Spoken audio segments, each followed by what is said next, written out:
안녕하세요. 오늘은 그 45일차 거일령 통보에 대해서 알아보겠습니다.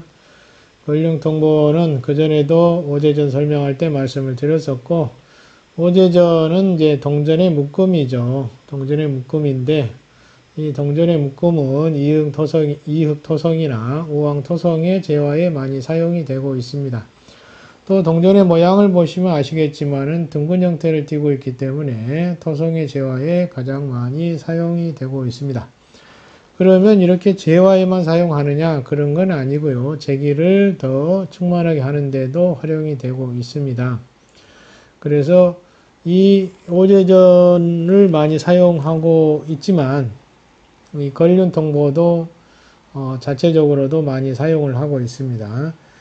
특히 우리가 그전에 공부했던 금섬 삼족 두꺼비의 입을 보시면은 동전이 물려 있고 또 입의 좌우에는 오제전이 묶음으로 엮어져 있는 것을 볼 수가 있습니다. 대부분 그 금섬 두꺼비를 사실 때는 그러한 것이 있는 것이 좋겠죠. 아무튼 이 오제전을 머금고 있는 이제 금섬 두꺼비가 가장 많이 애용이 되고 있습니다.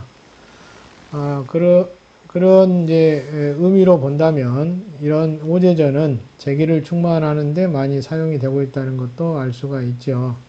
특히나 옛날부터 사람들에게 알려진 것이 이런 나라 경제가 부흥했던 시기, 가장 융성했던 시기의 동전이 또 현대에도 이런 기운을 머금고 있어서 현대에도 이런 것을 설치함으로 인해서 재기를 충만하게 해줄 수 있다고 생각하고 있는 것입니다. 그래서 이제 동전을 많이 사용을 하고 있고요. 특히나 이제 걸륜 통보를 많이 사용을 하는데 이 걸륜 즉 고종은 60여 년간 통치하면서 여러 제위들 중에서 가장 나라가 융성했다라고 합니다. 그래서 이 동전을 가장 많이 사용을 하고 있습니다. 그래서 이 걸륜 통보만 따로 사용을 하기도 하고요. 특히나 이제 진법에 많이 사용을 하는데 병가에서만 진법이 있는 것이 아니고 풍수에서도 진법이 있는데 별자리 모양을 본떠서 설치함으로 인해서 도모하고자 하는 좀 목적하는 바를 이루려고 하는데 사용이 되고 있습니다. 잠깐 그림을 보시면은 이런 형태를 지니고 있습니다. 보시면 아시겠지만은 이렇게 이 모양은 이제 별자리 모양을 본떠서 만들어서 사용을 하고 있는 것이죠. 자, 이렇게 이제 쌀을 가지고 이렇게 사용을 합니다. 옆에는 이제 또 양초가 있죠. 양초를 배합을 합니다. 이 불은 늘 가까이 빠지지 않고 등장을 합니다. 중요한 이유가 있는 것이죠. 자, 여기 또 보시면은 또 별자리 모양을 본떠서 이런 형식으로도 설치를 하고요. 이렇게 크게 만들기도 합니다. 어마어마하게 크죠. 자, 이런 식으로 이제 별자리 모양을 본떠서 설치하는 것을 이제 진법이라고 표현하고 있습니다. 그래서 현장에서 진지를 구축하는 것은 아닙니다. 진지 구축이 아니고 집안에 구축하는 것입니다. 집안에. 그래서 도모하는 목적에 따라서 이제 여러 가지 별자리 모양이 존재하고 있고요. 이루고자 하는 목적에 따라서 별자리 모양을 이렇게 설치하기도 합니다. 다양한 방법이 전해지고 있습니다. 한 200에서 300여 가지 되는 것으로 알려져 있는데요. 아무튼 이제 후대에 응용하면서 계속 늘어난 것으로 보여집니다. 자, 이렇게 이제 그 진법에 활용이 되고 있고, 풍수의 구성을 좋게 하는 것도 중요하고, 또 이런 진법을 활용해서 추가하는 것도 이런 이제 풍수의 효용을 더 증가시키는데 효과가 있는 것으로 알려져 있습니다. 자, 그리고 이 동전은 앞에 걸륜 통보라고 적혀 있죠.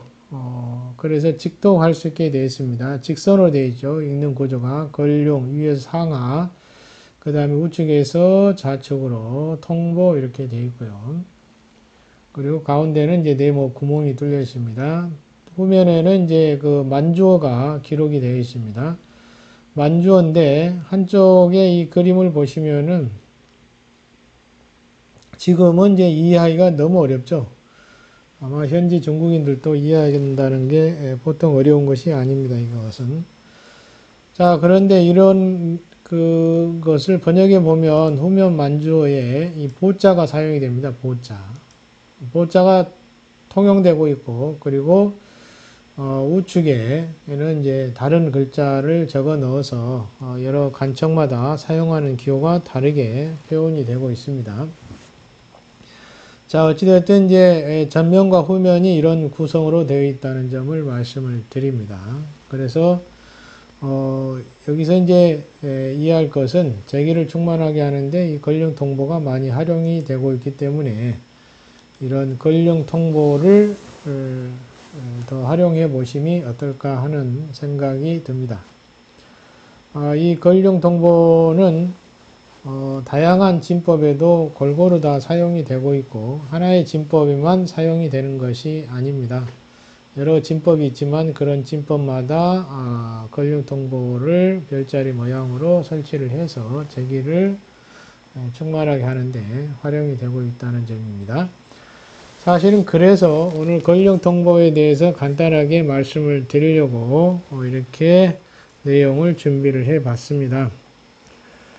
자, 다른 제2의 이제 동전도 나머지도 활용을 하시면 되죠. 뜻에 따라서 활용을 하시면 되고 그 중에 이제 중요도가 높은 것이 권령 통보이기 때문에 이런 것을 말씀을 드린 것입니다. 자, 오늘은 여기까지 말씀을 드리도록 하겠습니다.